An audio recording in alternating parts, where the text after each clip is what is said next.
Hi everyone, welcome to Carson City Library's Google Apps Part 2 video tutorial on Chrome. My name is Vanna Bells and I'm the Creative Learning Librarian where we offer programs for all ages. I've adapted the in-person lesson for this video tutorial. Let's get started.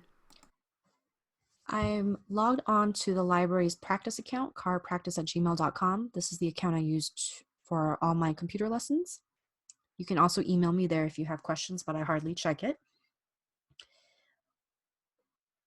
I click here on these three dots and go to settings, and this is where it takes me. I want to explain sync. So syncing means connecting your account to a device, and everything that you do will show up on this device. But if you log on to another device with the same account, those devices are connected by the information that you share and all the things that you're doing. So for instance, if you have a photo on your account that you want to share or look at on another device, you can see the other photo. So it's a step above beyond emailing yourself the same photo. It's you storing your photo on the account, and then you can access your account on another device and look at it. This has paved the way a lot for businesses and companies in what we call collaboration. So it's really helpful to sync your things, especially if you have if you're using lots of things on your laptop and lots of things on your phone. You can sync certain things by adjusting your settings if you don't want to sync everything.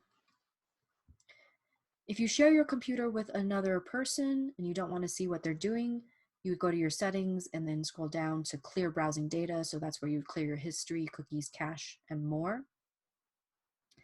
This might look intimidating because there's lots of things you can change within Google Chrome, but those are two of the important things. And the next thing I want to share with you is bookmarks. So I want to save the Carson City Library website as a bookmark. What this means is I don't want to have to type in the website address every time to get to this site. What I'm going to do is go to the site once and click the star. So I already did that.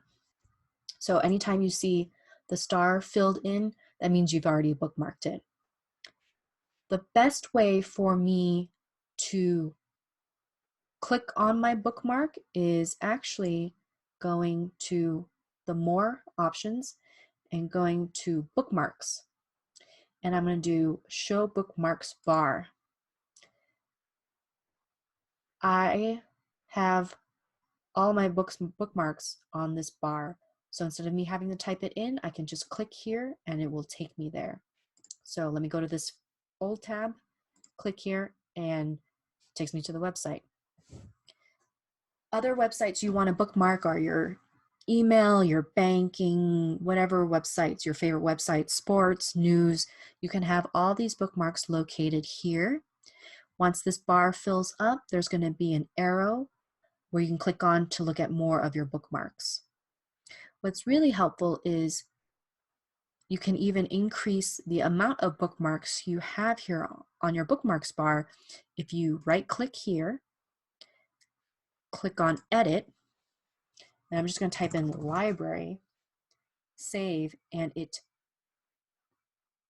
takes up less space on the bookmarks bar. If I rename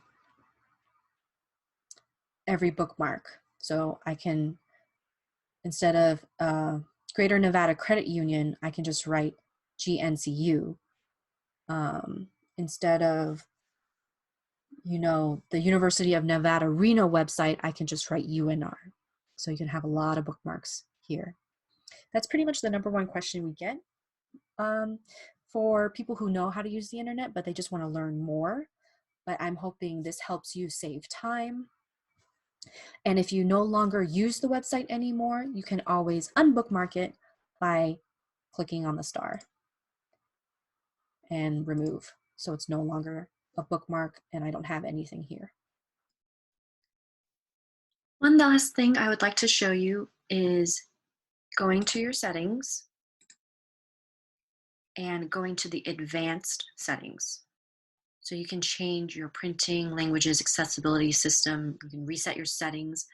However, I want you to pay attention to downloads. So when you receive emails or if you're downloading anything from the internet, the default location of your downloads is usually in the downloads folder on your computer. If this is not what you prefer, for instance, I'm going to go to change and you can see I have lots of downloads for my job, including all the video recordings for the other computer classes. So I'm actually going to change to have my downloads just to be on the desktop. So that's a simple thing that you can do.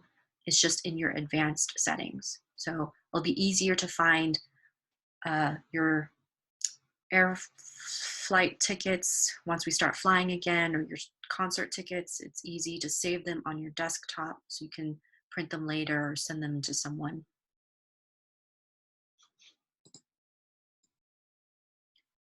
Parts of this video was taken from my Computers for Beginners internet video.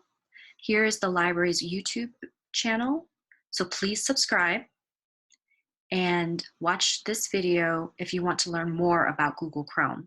If you think that this video was too advanced, this video explains more ways on how to navigate Google Chrome. I'll also have a link in the video description to the first Google class that I teach, Carson City Library Virtual Programs Google Apps Part 1. I appreciate and welcome all feedback, so please fill out the survey in the description. Questions, you can email me at creativelearning@carsoncitylibrary.org.